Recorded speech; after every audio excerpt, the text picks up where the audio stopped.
எல்லாருக்கும் வணக்கம். நீங்க நிறைய பேர் எனக்கு மெசேஜ் இன்ஸ்டால போட்டிருந்தீங்க விஷ் பண்ணிய மேரேஜ்க்கு. தேங்க்யூ, வெரி ஹாப்பியா இருக்கு. நிறைய பேர் பாசிட்டிவா போட்டிருந்தீங்க, சில பேர் நெகட்டிவா போட்டிருந்தீங்க. ஆனா அது எனக்கு ஒன்றும் பெருசா எஃபெக்ட் ஆகல. அது எனக்கு மோட்டிவேஷனாக தான் இருக்கு.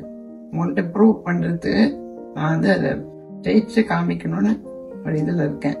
அதான் உங்களுக்கு ப்ரூவ் பண்ணிட்டு உங்கள்கிட்ட வந்து பேசுறேன். இந்த மாதிரி இருக்கிறவங்க நிறைய பேர் பண்ண முடியும் பண்ண முடியாது அப்படின்னு சொல்லுவாங்க. அதுதான் நீங்க வந்து கேட்காதீங்க. உங்களால நீங்க முடியாம கிவ் அப் பண்ணாம ட்ரை பண்ணிட்டே இருங்க. எதை வேணா அச்சீவ் பண்ணும். தேங்க்யூ. மேலும் இது போன்ற செய்திகளை அறிந்து கொள்ள கீழே உள்ள லிங்கை கிளிக் செய்து செய்தி மலர் வாட்ஸ்அப் குரூப்பில் இணைந்திடுங்கள்.